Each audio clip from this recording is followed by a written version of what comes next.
evening. We begin tonight with Olympic coverage. For the second time in as many Olympics, Usain Bolt today broke the Olympic record on his way to his second Olympic 100 meters gold medal. Bolt clocked 9.63 seconds in a final that consisted some of track and field's finest athletes at London's Olympic Stadium. Our Richard Thompson's season ended with a 7th placed finish in front of Asafa Powell, who pulled up seconds into that race. Away from the Olympics now, Tourism Minister Stephen Cadiz is being treated at hospital in Miami after collapsing at the airport there. Details remain sketchy at this time, but staff members have confirmed that Minister Cadiz collapsed and is undergoing tests at the Metropolitan Hospital. We've been told that the minister will be kept overnight for observation, but that he is resting comfortably and is in good spirits. Well-placed sources tell CNC3 News there are plans to transfer the minister to another medical facility to ensure that he receives the best medical treatment. No further details have been provided about Mr. Cadiz's condition and what may have caused him to collapse, but a statement from the Office of Prime Minister issued just a short while ago stated that Mr. Cadiz is expected to be discharged tomorrow. The tourism minister's wife, one of his sons, and his communications advisor are in Miami with him at this time. The minister was leading a delegation to Seattle to meet with franchise holders of some major cruise lines, all part of this country's hosting of 2 major international tourism conferences that will be held here next year.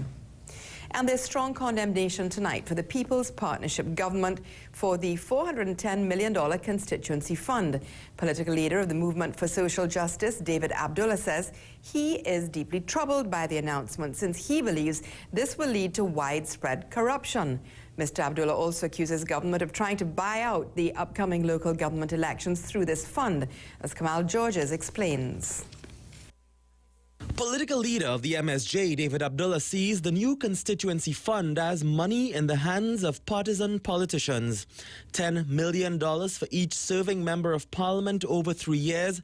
That's almost $1.3 billion he believes will be manipulated into another make-work scheme for party faithfuls. In a 2-page statement issued on Sunday, Mr. Abdullah, a former coalition leader, said this new fund will duplicate the work of local government bodies, the Ministry of Works, and statutory bodies like WASA that are responsible for providing the services for which this fund is to be used. He concludes that the country can expect unprecedented new levels of bubble and bacchanal given the partisan nature of the management of the fund, and that the danger is that arrangements can more easily be made to ensure that some of these funds are siphoned back to line the pockets of officials. Mr. Abdullah says the fund raises another issue of the manipulation of resources to secure votes. He believes parties that control a constituency with a sitting member of parliament will have an unfair advantage over all others contesting that same seat. He charges that the very democratic process is therefore being redesigned by the UNC, which has as its core philosophy, win elections and the ends justify the means.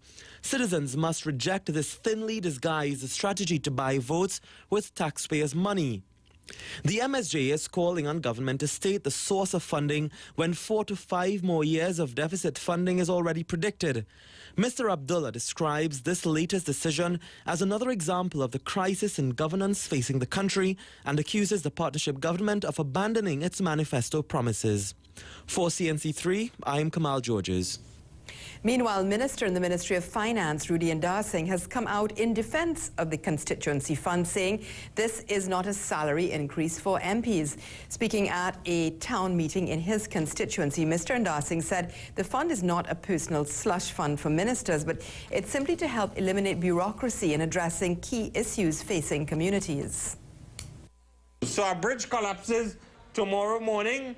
The Member of Parliament, through the appropriate mechanisms and regulations and so on, and if that bridge will cost $1 million or $2 million, he or she could find out of this $10 million allocation immediate funding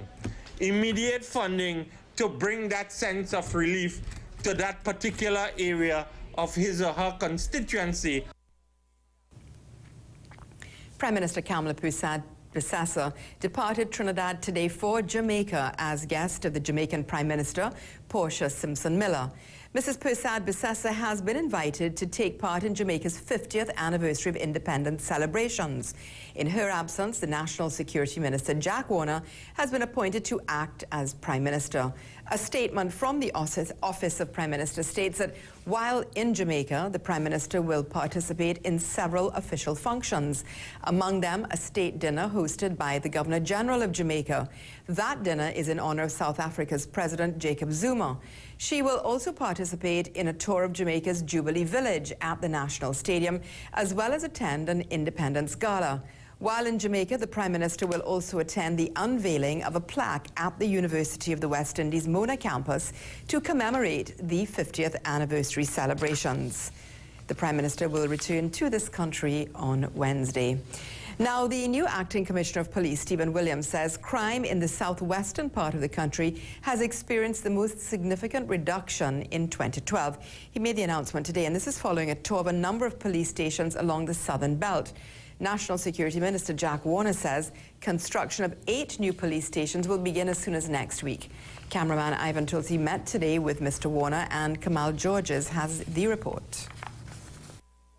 Despite working under some of the most inhumane conditions, police officers in the Southwestern Division have achieved the greatest success in reducing crime in 2012. We realized 20% reduction in serious crime in Southwestern Division for 2012 over the figures for 2011.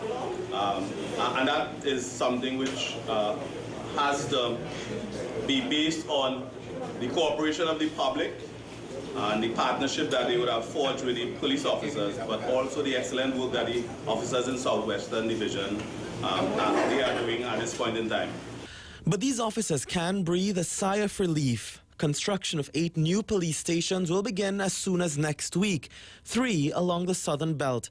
National Security Minister Jack Warner says it is unacceptable the conditions under which some of these officers work. What I saw in Maruda, I say again, was a disaster. And I say Labbe was even worse. Even what I saw here in Old Poach is bad. Guys, this is not fair for policemen to work under those conditions. UDCOT will build the new police stations, and delivery is expected within 12 to 15 months. No cost has been given, but National Security Minister Jack Warner says no cost will be spared to provide officers with better working conditions. Those guys in the Old Poach shall be relocated. That is top priority, because on the very same site we are building stations. Even those guys in Labbe, what I saw today, I would want to see Labbe people being relocated. Even though we are building on the site at the moment, that station should be relocated, and Marula will also wait. Minister Warner, the new Acting Commissioner of Police, and HGC Managing Director Jerlene John visited police stations in South and along the East-West corridor on Sunday. For CNC3, I'm Kamal Georges. A pedestrian was dismembered after being struck by a car along the Churchill Roosevelt Highway this morning. Kamal Georges has the report. The body parts of the unidentified man were scattered across the Churchill Roosevelt Highway. The man, believed to be a security guard, was crossing the eastbound lane at the O'Meara traffic lights when he was struck by a Nissan Cefiro car just before 9 this morning. The body was left dismembered. His head, an arm and a leg reportedly severed from his body. Eyewitnesses also say some of his internal organs were seen on the roadway. The unidentified African male is not known to some of the residents in the area, but we are told he worked as a night watchman for a nearby business. Those who witnessed the tragedy were left shaken up. Right now, in your own community, seeing accidents and people dying, reckless drivers just driving, they don't care whatsoever about other human lives. So, I don't know, it's pretty frightening. Officers of the Arima police station led by Sergeant Khan visited the scene. The driver of the car, a Bonaire Gardens resident, was detained and is being questioned in relation to the incident.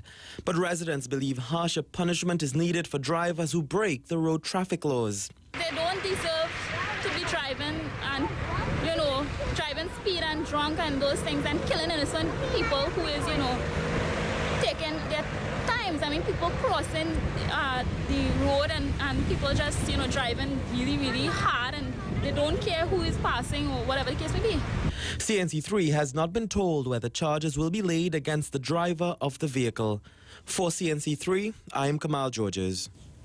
We'll have a break now. Let's come back with much more, including a close look at the sportscast. It's all ahead.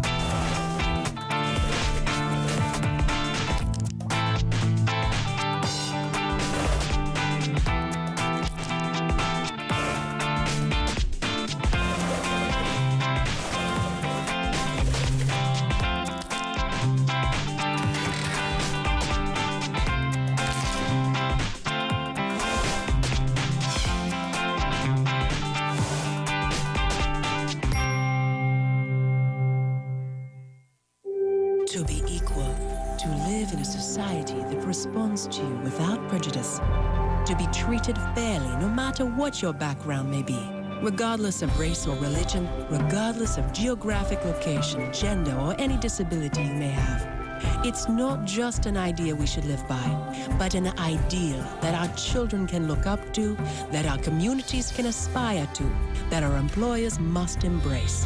But it's more than that.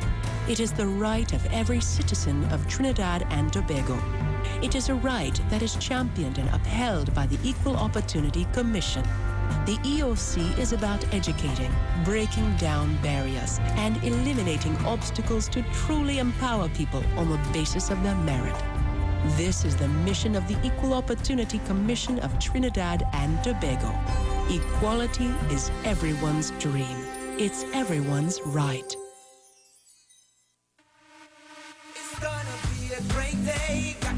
Sing up, hey, let's focus, people. Come on and get it sorted. Get more out of your day. Get things done efficiently.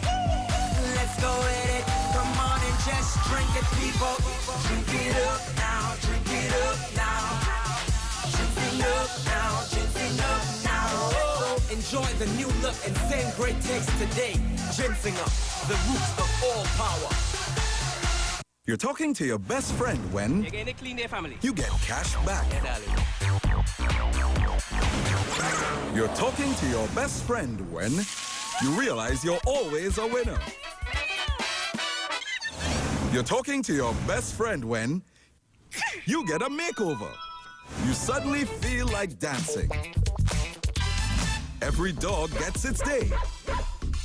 You have your cake and eat it too. Nightfall.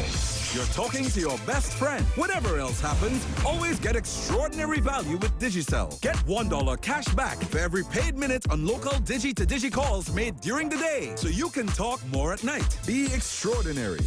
Digicel. Welcome back. The distraught mother of a hit-and-run victim is appealing to authorities to help her to find her son's attacker. This after she was told by police that the closed-circuit cameras failed to pick up details of the attacker's car. Nargis Bastero from Spring Village, Valsayn, believes the closed-circuit cameras lining the nation's highways failed her 25-year-old son. Speaking with CNC3 News, Bastero told us her son Rajendra Ramnath was riding his bicycle across the Churchill Roosevelt Highway in the vicinity of the Tunapuna Hindu School at around 11:30 last night when he was struck by an oncoming vehicle. He was crossing the highway. And this car said to have no lights in it, and just come and hit him, and they just drove away. Bastero says she was contacted by the police who informed her of the incident. On arriving at the scene of the incident, Bastero says an ambulance took them to the Eric Williams Medical Sciences Complex, where her son was seen by doctors. But she says hopes that the police could help find her son's attacker were dashed when they told her the nearby CCTV camera was unable to help. After about 12 o'clock, I went to the station to report it, and they say how they seeing the camera with the car, a silver car, but they're getting the number of the car. They say the camera twists all direction different way, and they couldn't find it to get the car. Admittedly disappointed by the news, she says her son's attackers are now at large and she fears they can return. This happened right in front of the Hindu school in Spring Village, right? And if it could happen to my son, it could happen to anybody, Sharon. Bastio's son is warded in a stable condition after suffering 3 fractured ribs and bruises to his entire body. The concerned mother says the authorities must do more to ensure the nation's crime-fighting equipment works alongside the police to help reduce crime. For CNC3, I am Ria Ramboli. Penal residents are accusing their Member of Parliament, the Prime Minister, Kamala Persad-Bissessar, of neglect.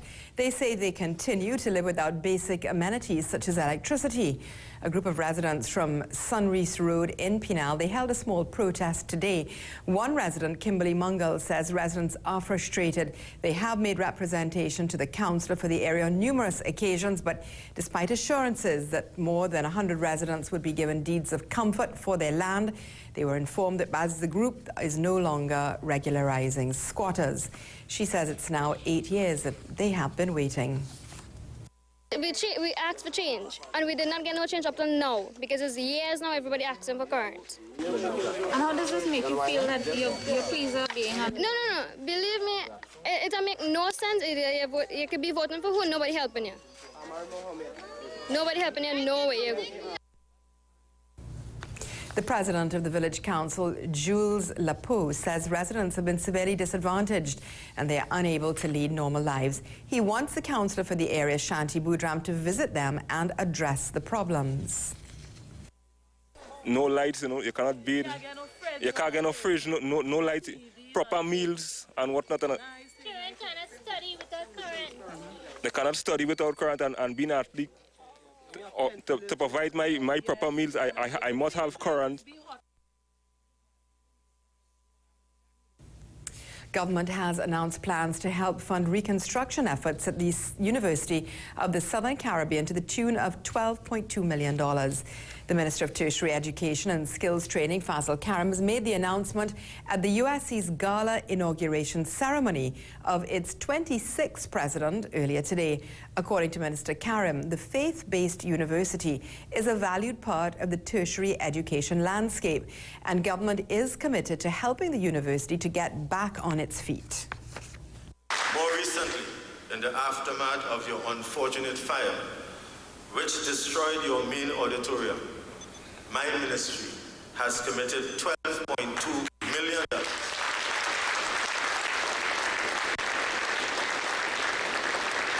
to assist the university in rebuilding from the ashes. And I'm happy to announce this morning that the first payment of $2.5 million was handed over to the university. The USC's auditorium was partially destroyed by that fire in April. The school estimates it will cost $35 million to rebuild a new structure. And as a result, the university has launched a fundraising campaign to raise the additional money. Meanwhile, Minister Karim told the inaugural ceremony that he and the incoming president, Dr. Clinton Valley, they've been close friends for almost 40 years. Diligence. And I want to say that the government of the Republic of Trinidad and Tobago is pleased to embrace the vision. Let's tell you what's coming up in the sports coverage tonight. When we come back, Usain Bolt, he lights up London as the Jamaican breaks his own Olympic record to win his second 100-meter Olympic gold medal. Jasaint Philip qualifies for the men's sprint semi-finals. Also shining, Lalon Gordon, who tops his heat to qualify for the men's 400-meter final. In some cricket, remember that sport? Well, the West Indies beat New Zealand by 5 wickets to sweep the Digicel Test Series. We'll tell you just how they did it when we come back.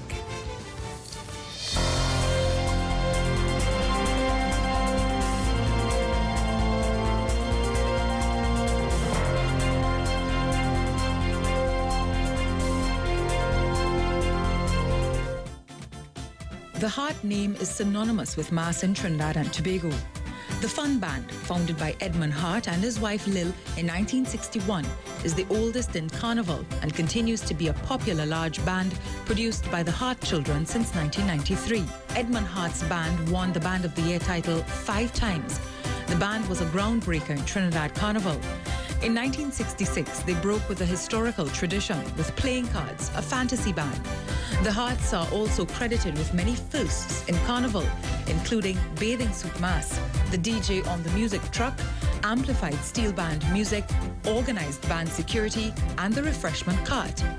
In 1973, Edmund Hart was awarded the Hummingbird Gold Medal for his contribution to the development of Carnival. The 50 most influential personalities since independence. We want your view via text on Facebook and online at 50tt.guardian.co.tt.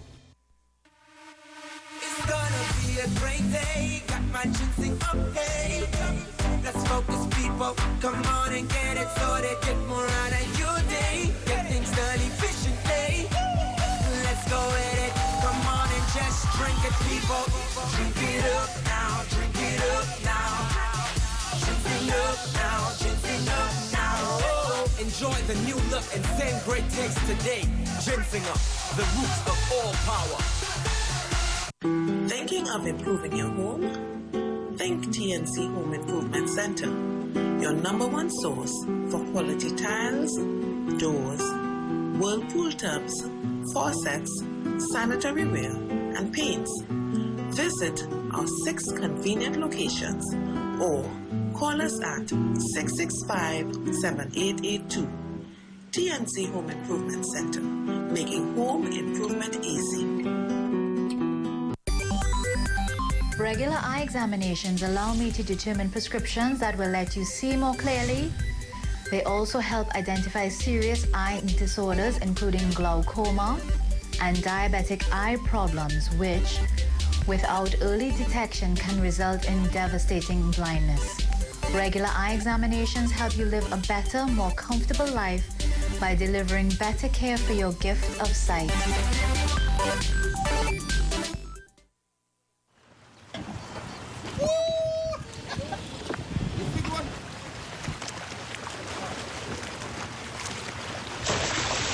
Need fishing gear? Yes, we have that too. With over 60 years experience, fishing rods, garden tools, paint, product spare parts, plumbing, bathroom, lumber, steel, and all other hardware supplies at competitive prices. Southern Wholesale Stores Limited. Visit our website or come in today at 185 Union Road, Marabella. Southern Wholesale Stores Limited. More than just a hardware.